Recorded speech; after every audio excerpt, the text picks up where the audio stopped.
नमस्कार दोस्तों, मैं यतीन्द्र मौर्य आप सबका सॉल्यूशन क्लासेस में एक बार पुनः स्वागत करता हूं। आइए दोस्तों, आज अपन पेपर नंबर 895 का सॉल्यूशन देखते हैं। Let's start. प्यारे दोस्तों, पहला क्वेश्चन है identify the segment in the following sentence which contains a grammatical error. यानी हमें एक ग्रामेटिकल एरर हमें देखनी है।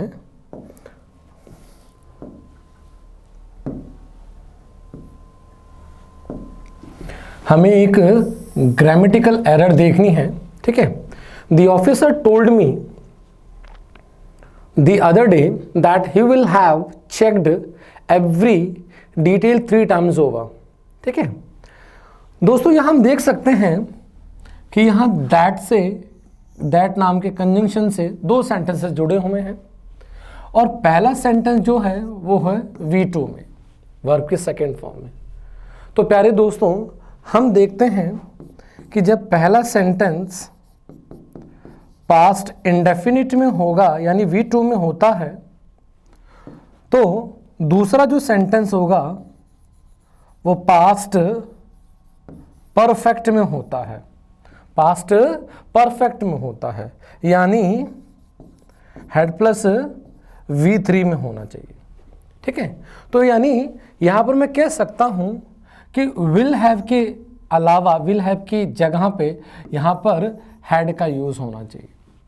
That he had checked every detail 3 times over.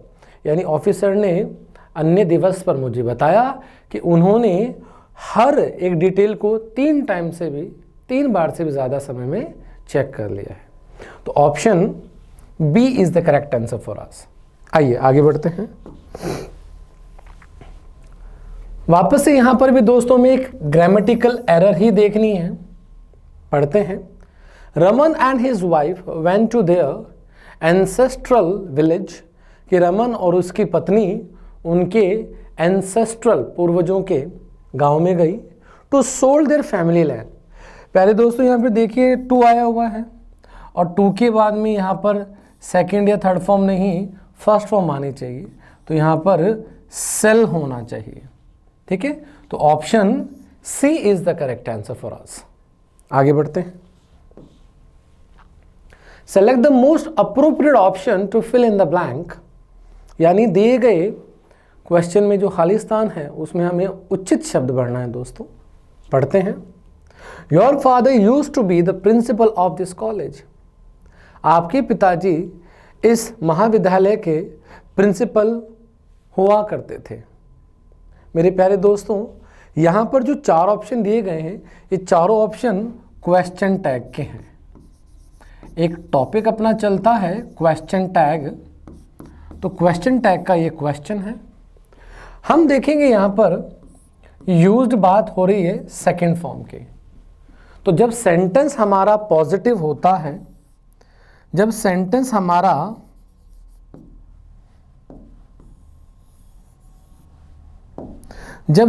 हमारा पॉजिटिव होता है तो उसको क्वेश्चन टैग निगेटिव बनाया जाता है।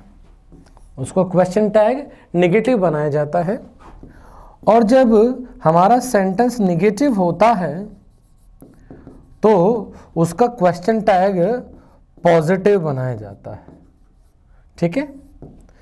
तो दोस्तों यहां पर हमारा सेंटेंस पॉजिटिव में, पास्ट में है, तो पास्ट की हेल्पिंग वर्ब डिड होती है, पॉजिटिव है यानी नेगेटिव में लेके चलना है। तो यहां पर अपना हो जाएगा ऑप्शन सी, डिडंट ही। कि आपके पिताजी कॉलेज के प्रिंसिपल हुआ करते थे, नहीं क्या। तो प्यारे दोस्तों, option C is the correct answer. आइए, select the most appropriate option to fill in the blank. वापस से हमें उचित शब्द का चुनाव करते हुए दिए गए रिक्त स्थान में भरना है। I have no dash office work. यहां अनुभव की बात हो रही है, तो मैं कहना चाहूंगा कि मुझे ऑफिस के काम का, दफ्तर के कामकाज का अनुभव नहीं है, दफ्तर के कामकाज का। तो दोस्तों ऑफिस वर्क एक नाउन हो गया, ठीक है, एक नाउन हो गया और एक्सपीरियंस भी यहाँ पर एक नाउन है, तो नाउन के नाउन को रिलेशन के लिए हमें यहाँ पर ऑफ का यूज देना पड़ेगा, यानी दफ्तर के कामकाज का अनुभव। इसलिए option B is the correct answer. आइए आगे बढ़ते हैं। Select the correct one word substitution. प्यारे दोस्तों, हमें यहां पर सेंटेंस के लिए एक शब्द का चुनाव करना है। An unexpected piece of good fortune, यानी एक ऐसा पीस ऑफ फॉर्चून यानी भाग्य जो कि अप्रत्याशित रूप से हमें मिला हो। ठीक है, तो विंडफॉल, फिलैंथ्रोपी, प्रीमोनिशन या टर्नस्टेल। दोस्तों option A is the correct answer for अस। क्यों? क्योंकि विंडफॉल ही वो अचानक से मिला हुआ भाग्य होता है, अप्रत्याशित लाभ जिसे कहते हैं, यानी जिसकी आशा हमने नहीं की थी, अप्रत्याशित लाभ। ठीक है, अन्य शब्दों पर भी गौर फरमाते हैं। फिलैंथ्रोपी, फिलैंथ्रोपी का मतलब होता है परोपकार। प्रीमोनिशन का मतलब होता है पूर्वानुमान, पूर्वानुमान। और वो पूर्वानुमान किसका? किसी भी प्रकार के जो संकट होगा उस संकट का पूर्वानुमान प्रीमोनिशन कहलाता है। अगला शब्द है टर्नस्टेल, यानी एक प्रकार का गेट अपन इसको कह सकते हैं। दोस्तों आपने देखा होगा पार्कों में, गार्डन्स में, जहाँ पर वो घुमावदार गेट होता है जिसमें से एक बार में एक व्यक्ति ही निकल सकता है। तो जो घुमावदार गेट होता है जो चारों तरफ रोटेट होता है उसी को टर्नस्टेल कहते हैं। तो हमारा ऑप्शन ए हो जाएगा। आगे बढ़ते हैं। वापस से दोस्तों हमें यहाँ पर भी वन वर्ड सब्स्टिट्यूशन ही देना है। दिए गई सेंटेंस के लिए हमें एक उचित शब्द देना है। आइए पढ़ते हैं। An emolument over and above fixed income और सैलरी, यानी एक निश्चित सैलरी, एक फिक्स्ड सैलरी, उसके ऊपर जो हमें कुछ मिलता है लाभ, उसको क्या कहते हैं? प्यारे दोस्तों उसको कहते हैं परक्विजिट। परक्विजिट का मतलब क्या होता है? विशेष लाभ। क्या होता है? विशेष लाभ या विशेष अधिकार कह सकते हैं हम।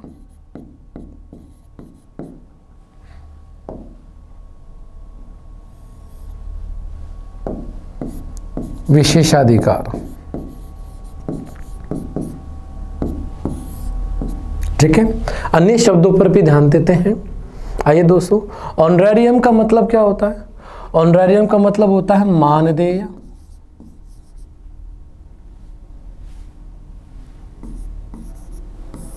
ठीक है, और सिनेक्योर, सिनेक्योर भी वन वर्ड सब्स्टिट्यूशन है जो कई मर्तबा पूछा जाता है। सिनेक्योर का मतलब होता है जहां पे कम या ना के बराबर काम हो लेकिन उच्च वेतन हो, यानी जहां पर वेतन हमारा उच्च वेतन हो और ना के बराबर और ना के बराबर कामकाज हो, उच्च वेतन हो, सिनेक्योर कहलाती है। प्रीरोगेटिव, प्रीरोगेटिव का मतलब भी क्या होता है दोस्तों? किसी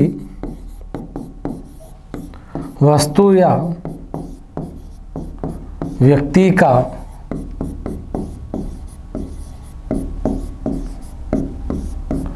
विशेषाधिकार, किसी व्यक्ति या वस्तु का विशेषाधिकारी। तो option C is the correct answer for us. आइए आगे बढ़ते हैं। अगला सवाल है, select the most appropriate synonym for the given word. दिए गए वर्ड के लिए हमें सिनोनिम देखना दोस्तों। तो प्रोफिलैक्टिक, प्रोफिलैक्टिक का मतलब होता है रोग रोकने वाला, रोगों को रोकने वाला या रोकने वाली जो भी। ठीक है, तो हमारे पास इसका सिनोनिम होगा प्रिवेंटिव, क्योंकि प्रिवेंटिव का मतलब भी क्या होता है? रोकने वाला। रोकथाम करने वाला। तो हमारे लिए option C is the correct answer for this question. अब देखिए अन्य शब्दों की तरफ बात करते हैं। एंटागनिस्ट का मतलब होता है प्रतिकूल, ठीक है। टॉक्सिक का मतलब होता है जहरीला,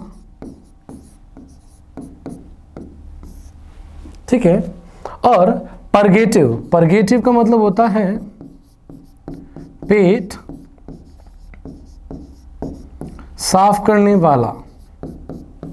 तो प्यारे दोस्तों option C is the correct answer for this. आइए आगे बढ़ते हैं। Select the most appropriate synonym. वापस से दोस्तों यहां पर हमें सिनोनिम ही देखना है, ठीक है।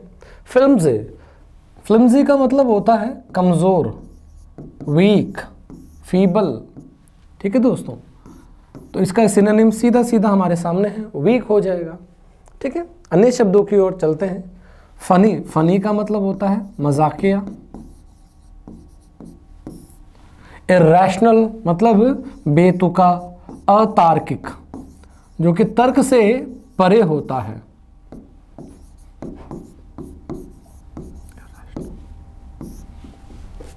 और फेनोमेनल, फेनोमेनल का मतलब होता है अभूतपूर्व, अनप्रेसिडेंटेड, अभूतपूर्व, ठीक है। तो option C is the correct answer for this question. आगे बढ़िए। अगला है दोस्तों, select the most appropriate antonym. प्यारे दोस्तों हमें यहां पर इसका एंटीनम चाहिए, यानी विलोम शब्द हमें चाहिए। देखते हैं। ग्रोटस्क, ग्रोटस्क, ग्रोटस्क का मतलब होता है दोस्तों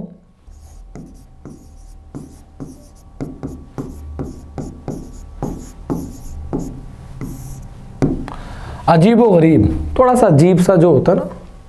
तो अगर कोई चीज़ अजीबोगरीब है तो जाहिर सी बात है कोई चीज़ कैसी होनी चाहिए, कोई चीज़ कैसी होनी चाहिए, सामान्य होनी चाहिए। तो ऑप्शन इसका ए इज द करेक्ट आंसर, क्योंकि इसका मतलब क्या हो जाएगा, सामान्य। और हमें क्या चाहिए, हमें चाहिए एंटीनम। अन्य शब्दों के ध्यान देते हैं। मेलफॉर्म्ड का मतलब होता है विकृत, यानी जो कि सही तरीके से नहीं बना हो, वो मेल, मेल एक ऐसा वर्ड है जो किसी भी नेगेटिविटी की तरफ इशारा करता है। विम्सिकल, विम्सिकल का मतलब होता है मनमौजी, सनकी टाइप का, मनमौजी। और सिंफुल, सिंफुल मतलब पापी। तो option A is the correct answer for us. आगे बढ़ते हैं दोस्तों। Select the most appropriate antonym. वापस से मैं यहाँ एंटीनम देना है दोस्तों। मैंड्रिंग, मैंड्रिंग का मतलब होता है दोस्तों घुमावदार, घुमावदार, बिना किसी जो उद्देश्य का होता है, जो घुमावदार होता है, ठीक है, दैट इज कॉल्ड मैंड्रिंग। अब हमें इसका एंटीनम चाहिए, तो ध्यान दें। सर्किटस का मतलब भी क्या, सर्किशस का मतलब भी क्या होता है, जो कि सर्किल में हो। सर्किल मतलब जो कि घुमावदार हो, सीधा ना हो, ये भी इसी का हो गया। और सुपरफिशियल का मतलब क्या हो गया, सतही, जो चीज़ ज़्यादा गहरी ना हो, गहरी ना हो, ऊपर सतह पर ही हो, छिछला जिसे कहते हैं, ठीक है। स्ट्रेट, स्ट्रेट मतलब सीधा। और टेंगल्ड, टेंगल्ड मतलब उलझा हुआ।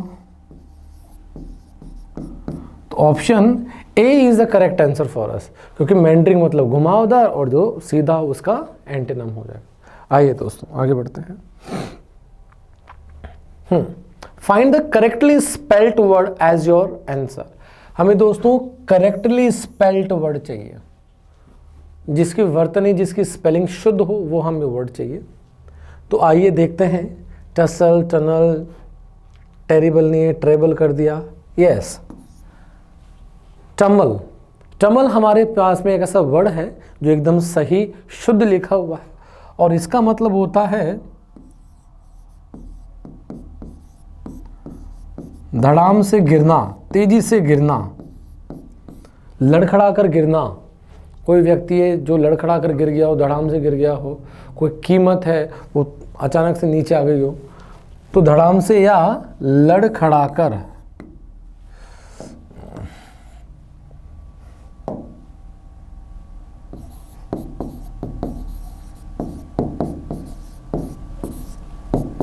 लड़खड़ाकर गिरना।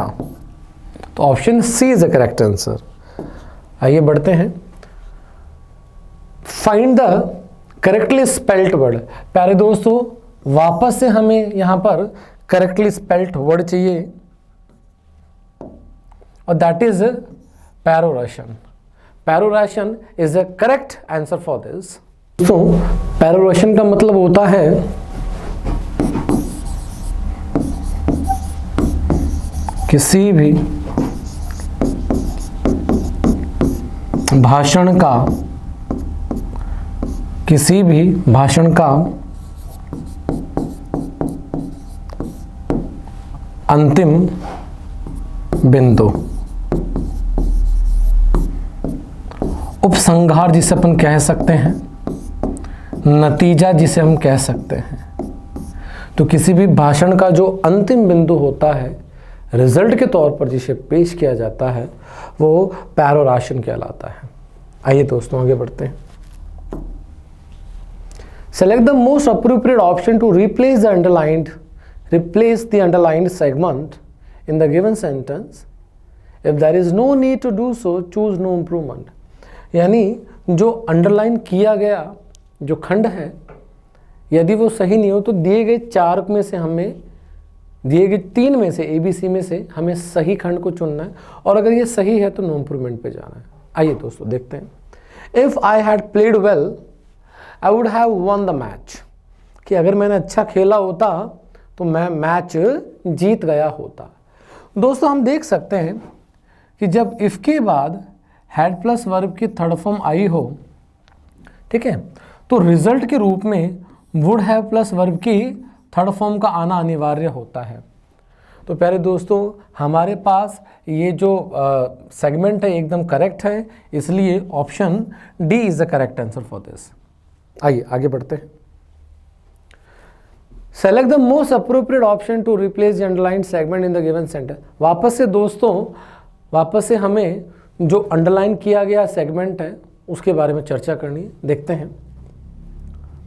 Since the records are missing, चूंकि जो रिकॉर्ड्स है वो गायब है, the possibility of paying the compensation more than once for the same piece of land cannot be ruled aside.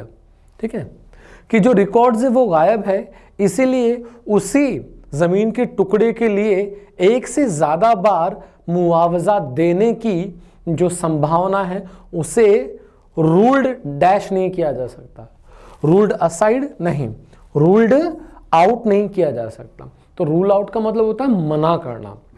तो वो ये कह रहा है कि रिकॉर्ड्स मिसिंग हो चुके हैं, इसलिए उस एक ही ज़मीन को टुकड़े के लिए बार बार एक से ज़्यादा बार मुआवजा देने की जो संभावना है उसे मना नहीं किया जा सकता, क्योंकि रूल आउट का मतलब हो जाएगा, रूल आउट का मतलब हो जाता है मना करना। ठीक है, किसी चीज़ को मना जब किया जाए उसको रूल आउट कहते हैं। ठीक है, तो option A is the correct answer. आगे बढ़ते हैं। Select the correct active passive form of the given sentence. हमें दोस्तों सेंटेंस देखिए must have been plus verb की थर्ड फॉर्म में दिया हुआ है, यानी ये सेंटेंस हमारा ऑलरेडी किस में है, पैसिव में है। ऑलरेडी हमारा सेंटेंस पैसिव में, हमें इसका एक्टिव ढूंढना है कि surely the child must have been find by now, कि अब तक बच्चा मिल गया होगा। तो अब देखिए हमारे पास यहां पर बाय के साथ में नाउ आया है, तो नाउ हमारा सब्जेक्ट तो हो ही नहीं सकता, यानी कोई ना कोई मिसिंग सब्जेक्ट है जिसे हमें आगे लेकर आना पड़ेगा। तो surely must have found the lost child, ये भी नहीं होगा क्योंकि सब्जेक्ट नहीं है। श्योरली समवन, यस समवन से हमारा सेंटेंस स्टार्ट होगा, क्यों, क्योंकि हमें सब्जेक्ट चाहिए। Must have found the lost child by now, yes option B is the correct answer, क्योंकि यहां पर मस्ट हैव आया हुआ है और मस्ट हैव का मस्ट हैव बीन हो गया। फाउंड हमारी थर्ड फॉर्म थी तो फाउंड की फाउंड हो गई। अब समवन, इसको बाय के साथ बाय समवन इसलिए नहीं किया गया दोस्तों क्योंकि जो इनडेफिनिट सब्जेक्ट्स होते हैं जैसे समबडी, समवन, एनीबडी, एनीवन, ये इनडेफिनिट सब्जेक्ट्स होते हैं। इनडेफिनिट सब्जेक्ट्स कभी बाय के साथ नहीं लगाए जाते, इसलिए option B is the correct answer for it. आगे बढ़ते हैं। Select the most appropriate meaning of the given idiom. दोस्तों दिए गए मुहावरे का हमें उचित अर्थ बताना है। Made out of whole cloth, ठीक है, तो made out of whole cloth का मतलब होता है एंटायरली फॉल्स एंड फैब्रिकेटेड, यानी पूर्ण रूप से झूठ और मनगढ़ंत गढ़ी हुई बातें, वो made out of whole cloth का अर्थ होता है, ठीक है। एंटायरली फैब्रिकेटेड थ्रू बिलीवेबल, यानी विश्वास योग्य चीज़ों से पूर्णतः बनाया गया, ये नहीं होगा। एंटायरली ट्रू एंड कन्विंसिंग, यानी पूर्ण रूप से सत्य और मान लेने वाली बात। एंटायरली फॉल्स दो कन्विंसिंग, यानी पूर्ण रूप से असत्य लेकिन मना लेने वाला, ऐसा नहीं होगा। इसका मतलब होगा पूर्ण रूप से झूठ और मनगढ़ंत गढ़ा गया, बुना गया। तो option C is the correct answer. आगे बढ़ते हैं। वापस से दोस्तों यहां पर भी हमें दिए गए मुहावरे का हमें उचित अर्थ देना है दोस्तों। लुक बिफोर यू लीप,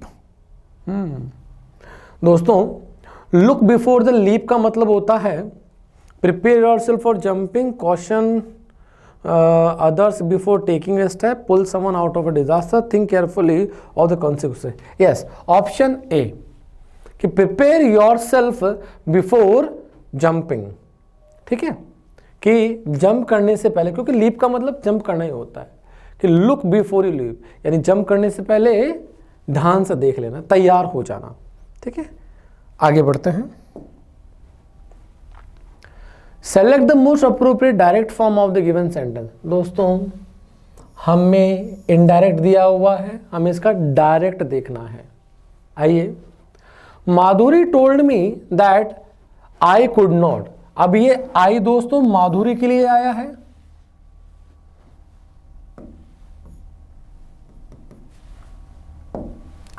अभी आई किसके लिए आया है? माधुरी के लिए आया हुआ है। Madhuri told me that I could not stay in her flat whenever I was in Kolkata, कि मैं जब कभी भी कोलकाता में थी मैं उसके फ्लैट पर नहीं ठहर सकती थी। आइए देखते हैं। तो टोल्ड का दोस्तों किस में कन्वर्ट हो जाएगा? सेड टू का, और मी का मी हो जाएगा। तो सेड टू मी हो जाएगा। Madhuri said to me, Madhuri said to me, सब में ही माधुरी सेड टू मी है। You can not stay in my flat, you can stay in my flat whenever you are in Kolkata. तो माधुरी ने मुझे कहा कि तुम जब कभी भी कोलकाता में हो मेरे फ्लैट पर रुक सकती हो। तो दोस्तों यहां पर ध्यान से देखिए, यू आया है सब्जेक्ट और आए है यहां पर, ठीक है। तो माधुरी ने मुझे कहा कि जब कभी भी तुम कोलकाता आओ तुम यहां पर ठहर सकती हो। तो दोस्तों यहां पर कुड है, तो कुड का क्या हो जाएगा? कैन, क्योंकि कैन होगा तभी तो पास्ट में कुड जाएगा। In my flat whenever, अब यू का यू ही रहेगा, यू आर इन कोलकाता। तो option A is the correct answer for this. पढ़ते हैं दोस्तों, cloze test. Everyone needs to find the leadership style. हर किसी को लीडरशिप की शैली यानी नेतृत्व शैली को खोजने की, पाने की जरूरत होती है, पाने की जरूरत होती है। That works. अब कोई भी व्यक्ति अपनी लीडरशिप स्टाइल क्यों चाहेगा? ताकि वो उसके लिए सबसे बुरा काम करे, हार्डली मुश्किल से काम करे, या बहुत दुर्लभता से काम करे या बेस्ट काम करे। हर कोई नेतृत्व इसलिए चाहता ताकि उसके लिए वो चीज़ उसके लिए बेस्ट कार्य कर सके। तो ऑप्शन बी यहाँ आंसर हो जाएगा। That works best for him and his subordinate, जो उसके लिए और उसके अधीनस्थों के लिए अच्छा, सबसे अच्छा काम कर सके। What works for your dash superiors, ये कहता है कि जो आपके सुपीरियर्स, जो आपसे अच्छे हैं, जो आपसे अच्छे हैं उनके लिए जो काम करता may not work for you, आपके लिए कार्य नहीं कर सकता, एंड योर टीम, और आपके टीम के लिए। हाउएवर, लेकिन if you take some time out, लेकिन अगर आप कुछ समय लेते हैं, and dash different leadership style, और आप कुछ समय लेकर, दोस्तों क्या किया जाएगा, कुछ समय लेकर लीडरशिप स्टाइल को एनालाइज किया जाएगा। अगर आप कुछ समय लेते हैं और डिफरेंट लीडरशिप स्टाइल को आप एनालाइज करते हैं, and how they work for, and how they work for different personality types, कि आप जब इस डिफरेंट अलग अलग प्रकार के पर्सनैलिटी को, जब आप ये सोचते हैं कि किस प्रकार के पर्सनैलिटी टाइप्स पे डिफरेंट तरीके से काम करेगी, जब आप इस बारे में एनालाइज करते, विश्लेषण करते हैं, you significantly increase the dash of your success as a leader. जब आप ये दो काम करते हो, समय निकालते हो और भिन्न भिन्न प्रकार के नेतृत्व क्षमता को आप एनालाइज करते हो, उनका विश्लेषण करते हो, किस पर, भिन्न भिन्न प्रकार की व्यक्तित्व पर, तो आप महत्वपूर्ण रूप से, आप निश्चित रूप से increase the dash of your success as a leader, आप एक लीडर के रूप में अपने सक्सेस को क्या करते हो,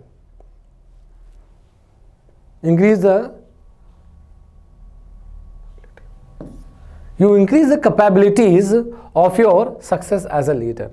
आप अपनी लीडर के रूप में जो कैपेबिलिटीज है उनको आप बढ़ाते हो आप, ठीक है। आइए दोस्तों आगे बढ़ते हैं। Given below are 4 jumbled sentences, वापस से हमारे पास में एक से सेंटेंस है जम्बल्ड सेंटेंसेस वाला, आइए देखते हैं।